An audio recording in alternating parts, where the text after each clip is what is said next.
so glad you came back. It's great to be back. I know. Sounds like you had a wonderful holiday, did you? I hope you did. I had a very quiet New Year's. I stayed home and watched Bruce Jenner's ball drop. But Hey, who's ready for a little free speech in America? What do you think? Free speech? Because I tell you something, if there was a theme to the news in the time we were off, it would be no joking. No joking. There are people in the world who just don't like you joking about them. You know, North Korea, they don't like it. These assholes in Paris who shot cartoonists this week, they don't like it. And as a jokester, I just have to say, the world needs to stand as one.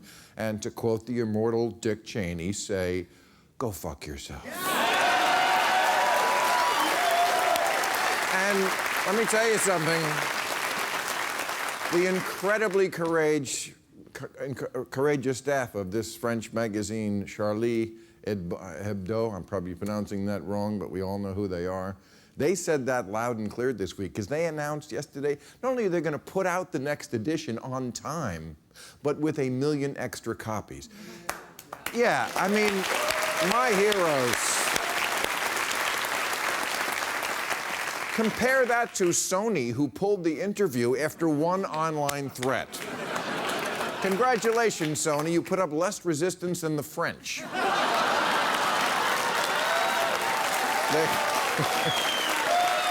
Wow.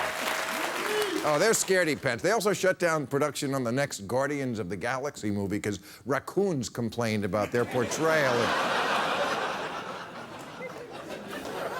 But the good news is that these two brothers who carried out this horrible attack today got their wish. They're martyrs. They were shot dead by French police. And a third jihadist, who's their accomplice, also shot dead, get this, maybe there is a God, in a kosher deli. I just hope that the last thing that went through this guy's head, other than the sound of the bullet, was an old Jewish woman complaining that the brisket is too fatty.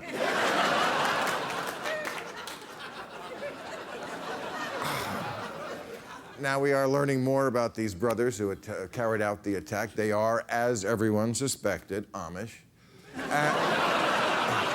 Well, you know what? Howard Dean said the other day, he said they're not Muslim terrorists. No, he said they're mass murderers. He was going to say more, but the elephant in the room sat on him. But, okay, so we're finding out that these two brothers were radicalized by a fanatical janitor. I love that. Because you know what? A janitor, he must have the inside track on what God wants because God made him a janitor. Last year, he put out a fatwa on gum.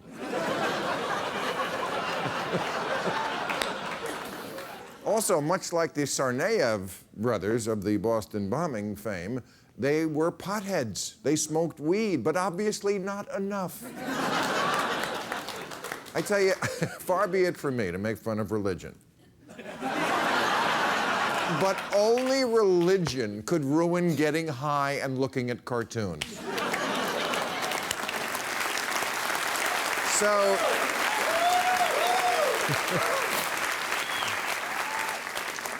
Meanwhile, this week, over in Syria, ISIS beheaded a street magician.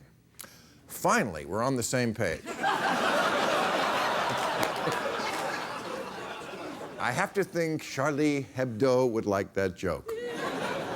And you know, the death toll at their office would have been a lot higher, except luckily it was Paris in the middle of the day and most people were at home having sex. Don't you love it that everyone in America finally is loving France again? Yes. Vive la France. Even the conservatives. Senate Republicans are even considering changing freedom fries back to French fries. And all the politicians are getting in the act. Chris Christie today pledged that he would eat a whole tray of chocolate eclairs. And Bill Clinton said he would proudly take part in a menage a trois.